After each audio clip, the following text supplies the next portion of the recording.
What kind of sonic power is packed into a single note? Is one note only one frequency? How can someone take one note and make something like this?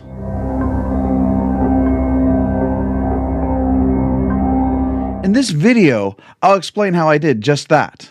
I challenged myself to create a work using only one note.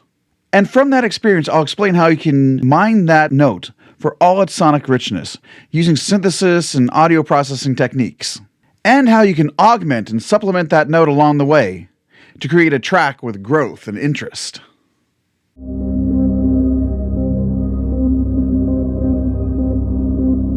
So limits are good for stoking creativity. I challenged myself to make a piece with only one note, or pitch class. That note was C, and by pitch class I mean it could be any octave of C, but it had to be C. And that was the only note I was going to use in my sequencing for this project. I also made sure that as I was using the 4 parts of the SH-4d, that there could only be one C at any given moment on any one part of the SH-4d. So I could have 4 Cs in total, but only one variation of C, like in whatever octave I chose. There was some flexibility built into this method. It meant that I could use any octave of C, but no 2 octaves of C could be sounding on the same track at the same time, or the same part at the same time. The rest of the interest in this track was created by using synthesis, effects, and some sequencing variability, and growth was created by changing parameters combined with mixing in the parts.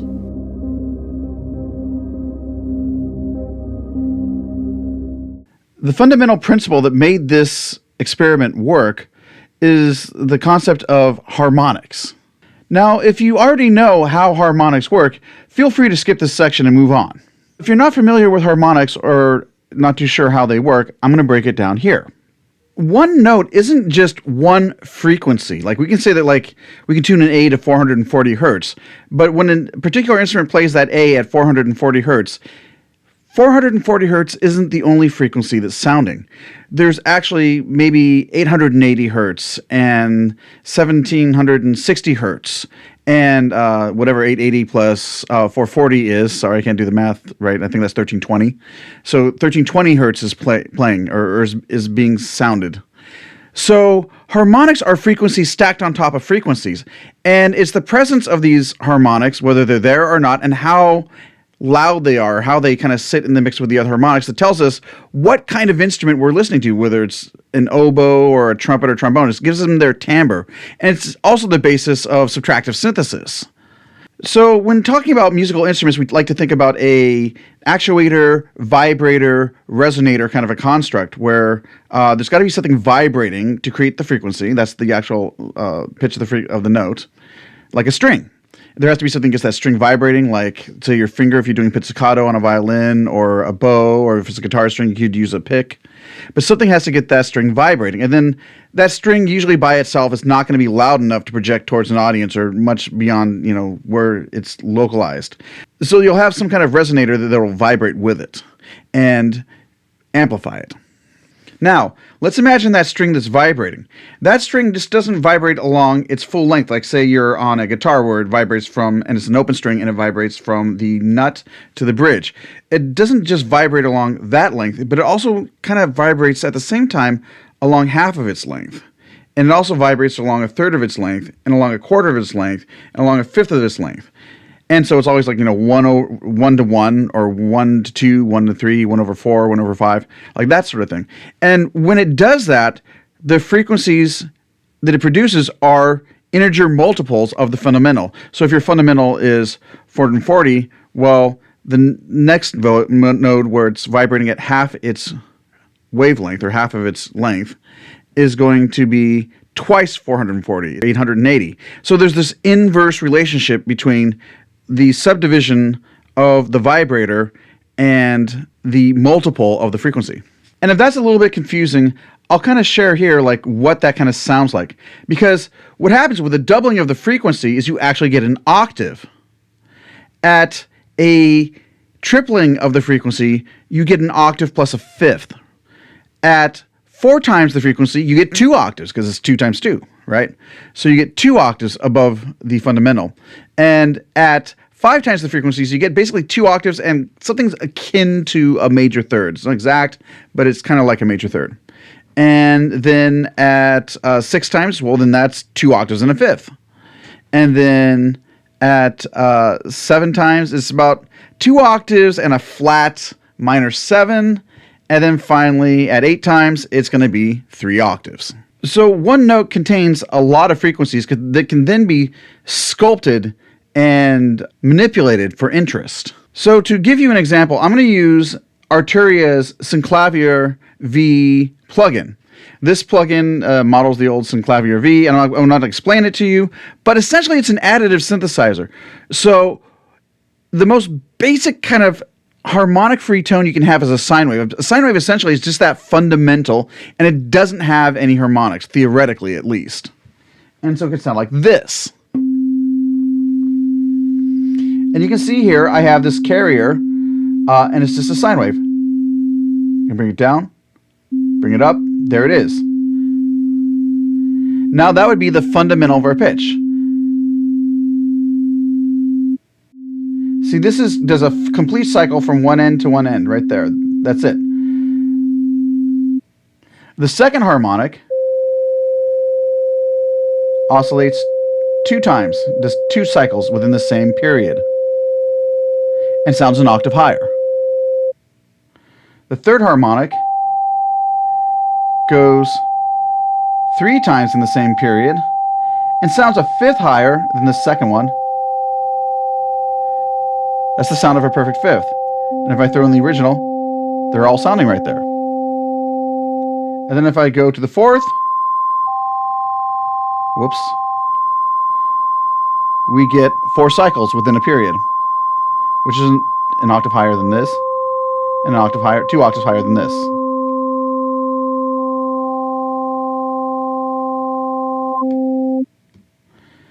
Now if I go over to the fifth, it's a third higher. It's about a major third right there. And if I bring this in, there you go, you have a major triad or a major chord.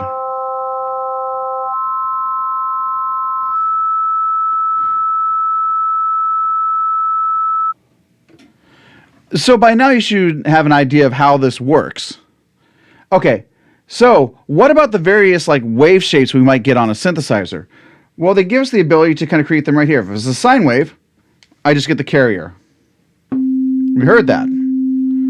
What about a sawtooth wave or a ramp wave? We get all of these harmonics right here, but they're decreasing in amplitude. This is how loud they are. So they're decreasing by amplitude. And the amplitude is inverse, or actually proportional, to the wavelength. So if the wavelength is the full wavelength, it's the full amplitude. This is half the amplitude of the fundamental, because it's half the wavelength. This is 1/3 the amplitude of the fundamental, because it's 1/3 the wavelength. This is 1/4 the amplitude of the fundamental, because it's 1/4 the wavelength. And so you get this smooth, kind of like almost a little curve that happens right here. And you can see it produces the ramp wave. This is actually being created by these things. If I start messing with them, you can see I start changing the shape of the wave. You know, I can just do this and totally change the shape of the wave. I'll go back to the ramp wave. There it is. Let's hear it.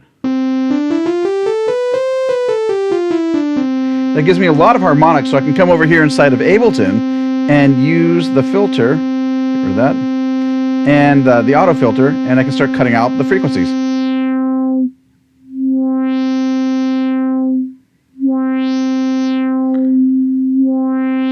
And you can see how there's a lot there to cut off. Now what happens if I go back to that sine wave?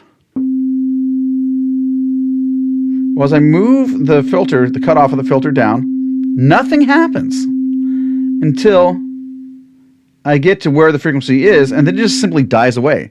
There's nothing really to filter out. It's just the fundamental.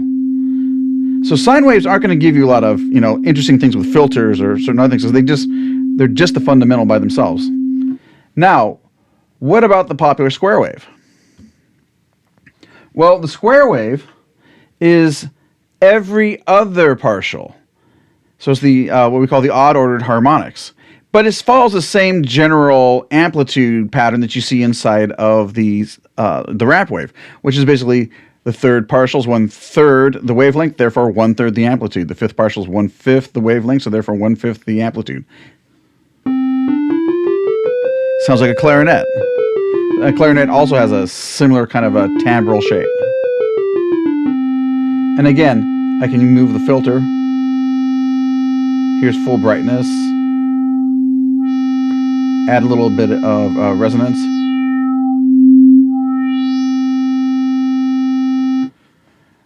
Good. Then what about a triangle wave? Now this is interesting.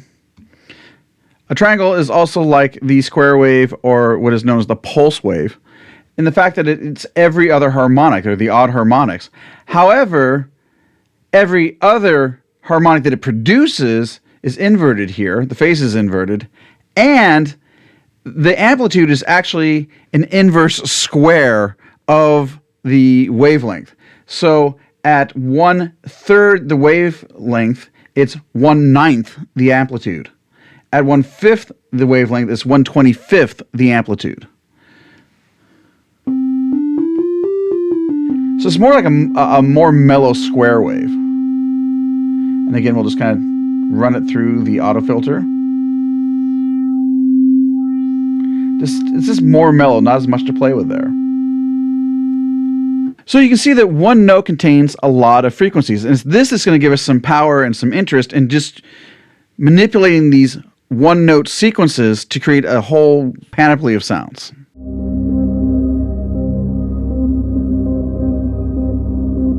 Let's take a look at how I created a bass drone. So my bass drone I put on part 4 of the SH-4d. And I use the SH-4d oscillator model. And you can see it has a pulse wave and a sawtooth wave, another pulse wave, and some noise mixed in. So this is the sound of the bass. Let's strip away some of the things here.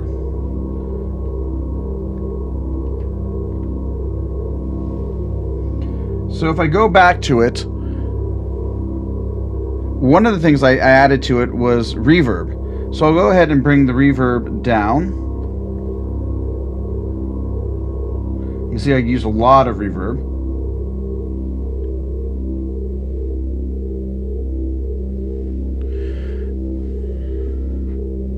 And I don't believe I used any delay on the bass. Nope. But I did use some chorus. So let's go over to the chorus.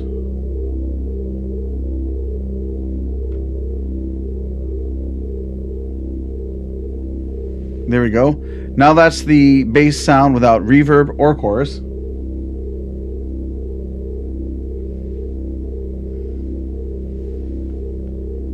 And the only other thing that I really used to animate this was a LFO.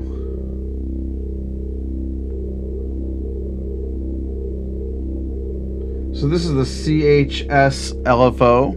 I forgot what CHS stood for, but that's what it is. And I set the rate to 240. And it's being sent to the filter with a depth of about 15, so just slightly. Let's increase that, see what's going on with it. Yeah, at a higher depth, it's very distorting.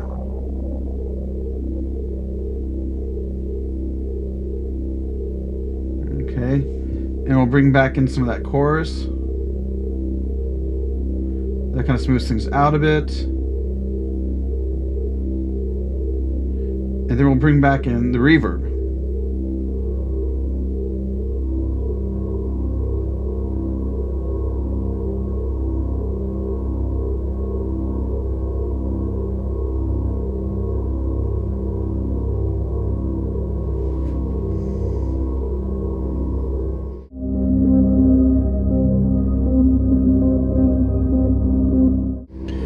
So now would be a good time to talk about the reverb. So let's look at the reverb that I selected. I use the shimmer verb. Now the shimmer verb, when you first apply it on the reverb effect on the SH-4d, come down here, it produces a couple of pitches above whatever pitches are coming into it, hence the shimmery part of it.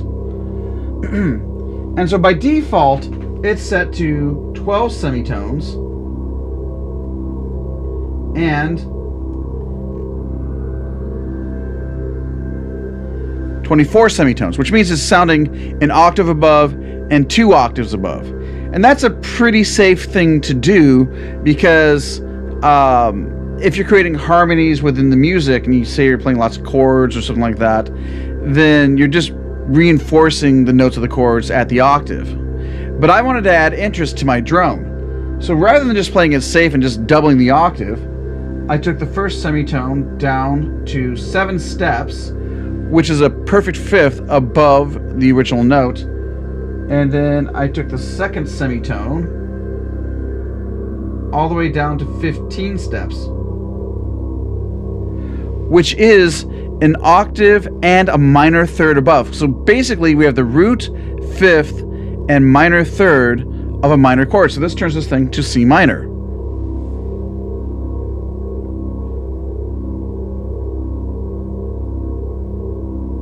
Plus, as we play with the filters, it makes it a little more exciting. In fact, we haven't even done that. So let's go back here to the filter. Let's kind of get out of the reverb.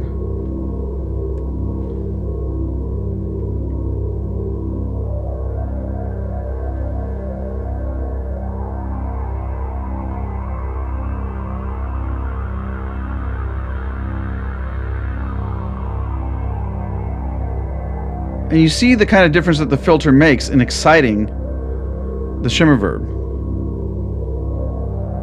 More harmonics are released into the shimmer verb. The shimmer verb responds with more overlaid harmonics.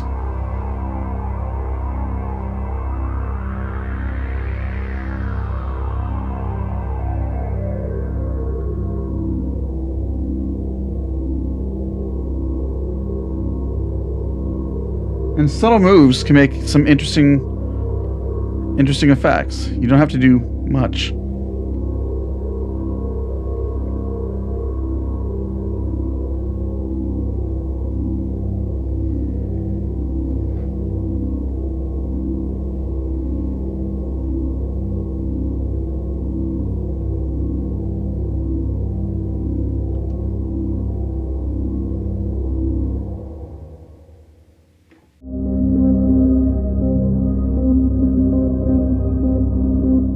So to differentiate from the bass drone I had set up, I decided to use a brass sound as the timbre for the second drone I wanted to implement. I implemented that on part 3 of the SH-4d, and we'll just bring that up here.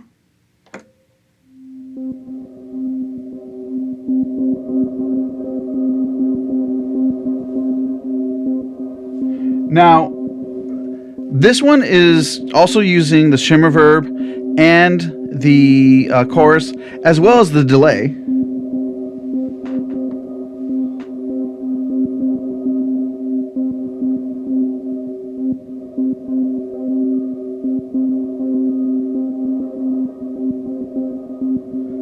You can hear it's just kind of subtle in the mix. It's not as prominent as it might be if they didn't have the verb. Let's check out the verb and see what that sounds like.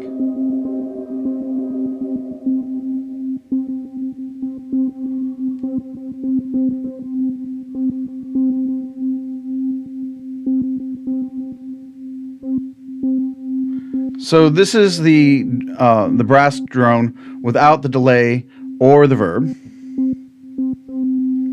What makes it interesting is what I've applied to the filter again.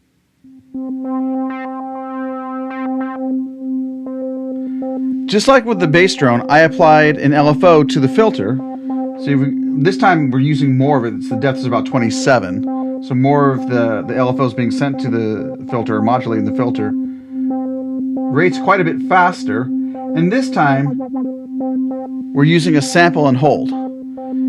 So sample and holds are basically like, if you know them, they're kind of like variable. They kind of like take a sample of some kind of a waveform at some point, and then hold that value until it takes another sample and just kind of stair steps up and down. So it makes it more percussive. Adds a little bit of percussive interest to what we're doing here. Bring back in the delay.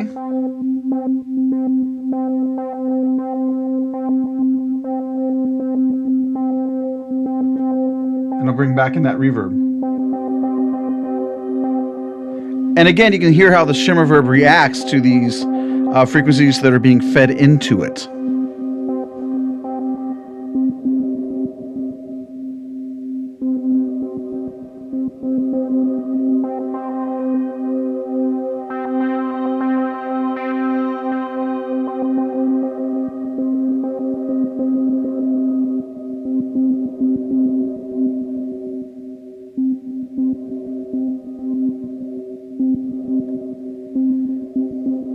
We'll take a quick look at the brass drone timbre.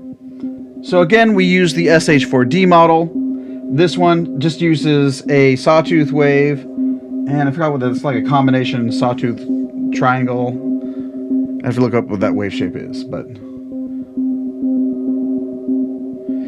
now again, this is just droning. It's just one long continuous note. So even though it sounds like there's a lot of variation or a lot of activity here, that's simply provided by the LFO going into the filter.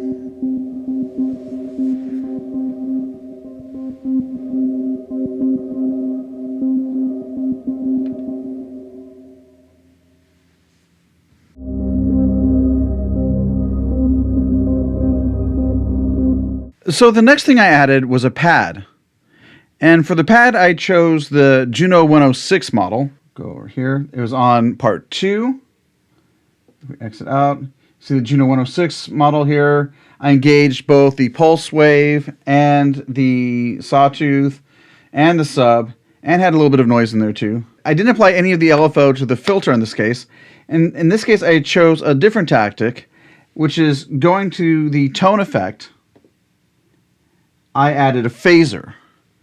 And so when I bring this in, let's bring this in here.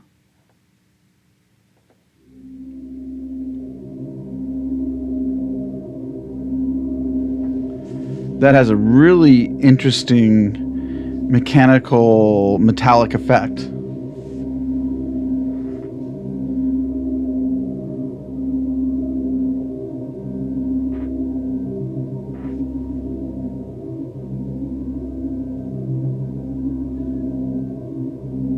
Let's switch the phaser off and see what happens.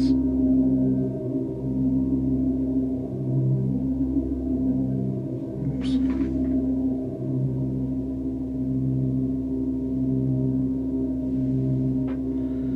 Go over to the reverb.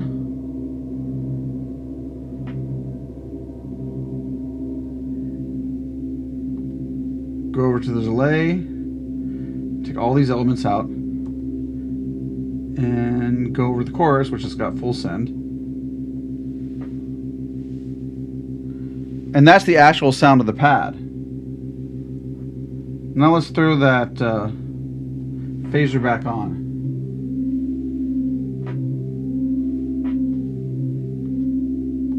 Add back the reverb. Add in the chorus. And add back in the delay.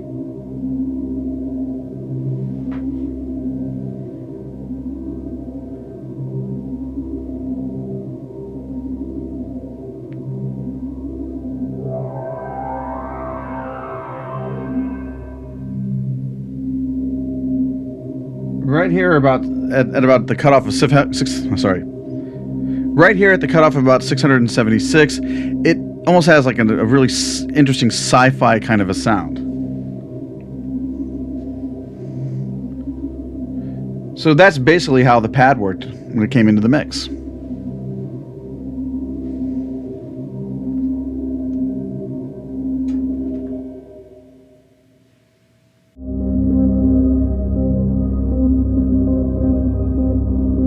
The final harmonic part that I added was a pluck part.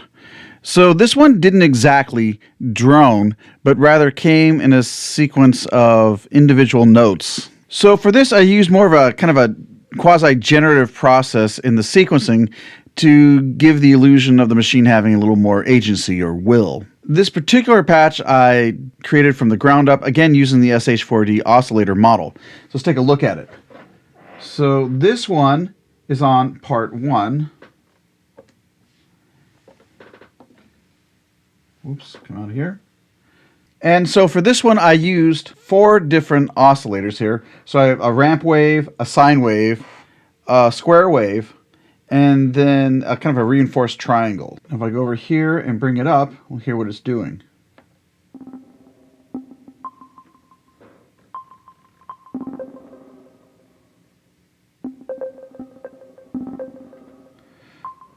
So since we were talking about the oscillators, let's see what they do. So one of the things I could do with this is bring in the various oscillators. Right now there's no mix of oscillator 1 or oscillator 2 or oscillator 3. It's all oscillator 4.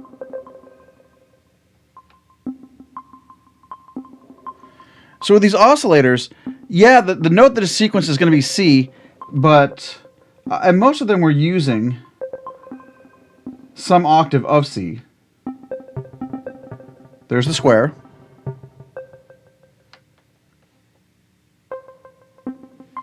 There's the sawtooth. But the sine wave I actually tuned to the 5th. Let's combine that with the triangle.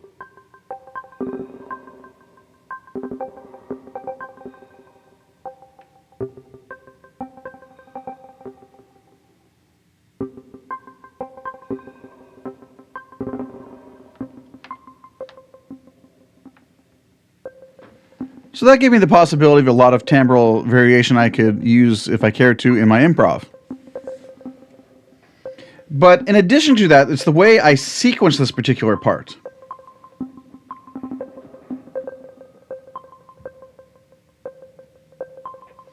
So if I go to any particular step here, like the first step, you can see I used a C3 or MIDI 48 for it.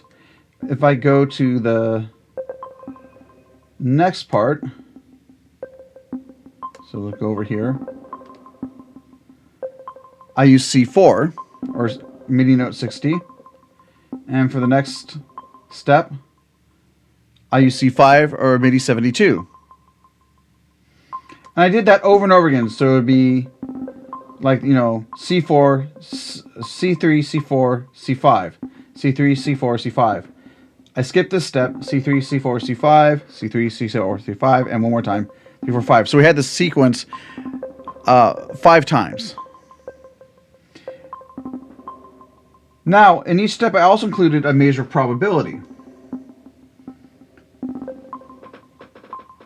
So in the first step, the probability is 67%. In the next step, it's 33%. And then 67%, and then 33%. And so I alternated back and forth all the way through the sequence. Just either a 2/3 chance of it probably happening, or a 1/3 chance of it probably happening. In addition, as you can see here on step 4, I also ended up adding like subdivisions. So this one subdivides into 4 different parts, or 1/4. And then on step 11, if we look here, that's going to subdivide into 3 parts. And then finally, it was step 15. This subdivides into 1/2 of a part, or into 2 parts. Now right now I'm playing this back. If I go into pattern, I'm playing this back as 8th notes, but in the actual performance I use 30 seconds. Now that's quite a lot, and it's terribly busy even with the probability. So I would expand the step length all the way out to 64. And that means that even though I had 15 steps on the first page, the next 3 pages of sequencing are blank. So now right now it's just playing straight through and forward. What I did was I set it to random.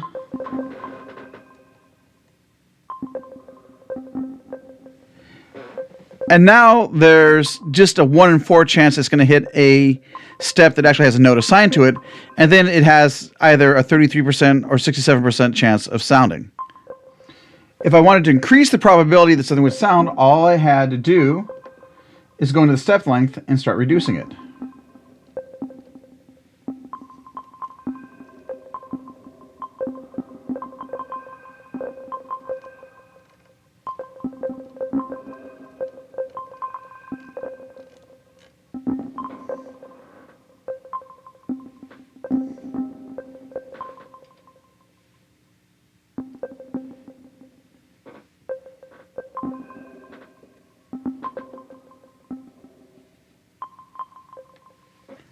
And that was my Plucker bubble synth.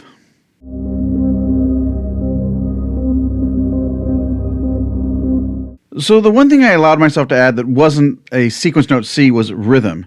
And I was very sparing with that. I only added 3 different parts in 3 different points in a sequence, and of course they were also laden with probability. So this is very sparse.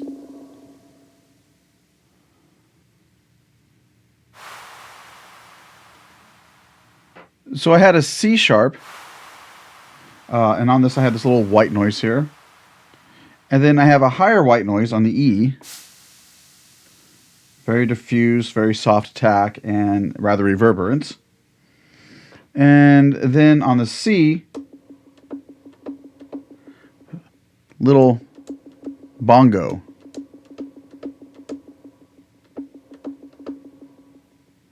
And that's what you'll hear in this sequence. And it's 64 steps of sequencing, and they're just all on a separate page. All of them were set at a probability of 67%. Very sparse. And that just sits in the mix with everything else and is rather subtle.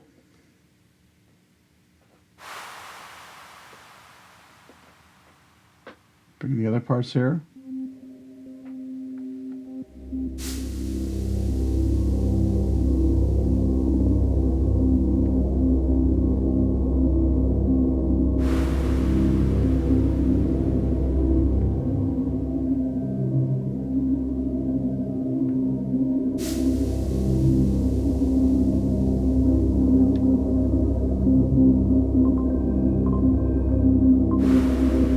And now we can hear all the parts together.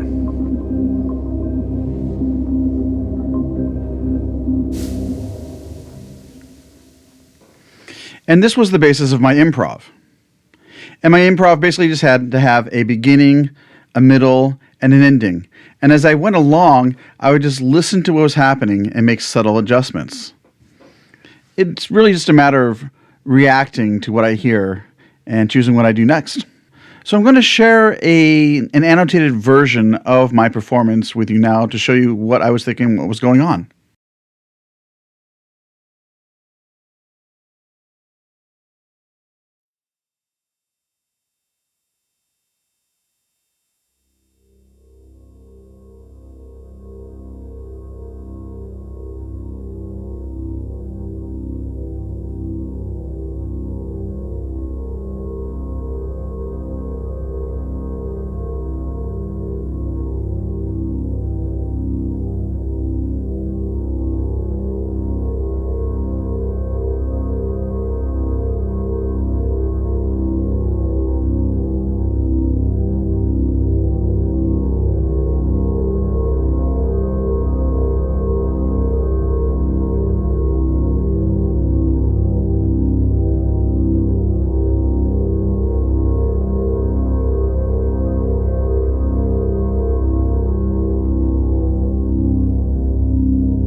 So in the 20th century, Schoenberg had the idea of Klangfarben Melodien, as he had been developing his 12-tone system and getting away from traditional developments using harmony and rhythm and melody. He decided to try to focus his audiences more on the sound color melodies, or basically the changing of timbres within the orchestra. And I think that this approach that we've taken to doing drone music and doing only one note really takes the focus off of harmonic motion or melodic development or rhythmic interest even, and puts it more on timbre and the changing and shifting of timbres and the addition and subtraction of various colors. So what I'd like to do now is pass the challenge along to you. I want to challenge you to do some kind of limited work, whether it's the one note that I did or something else. And then if you feel so inclined, share the results with us on YouTube. You can just put a link in the comments and share what you've done. And I look forward to hearing some of it. If you enjoy this video and find it helpful, please like and subscribe to the channel. It really helps the channel out, and I appreciate the support.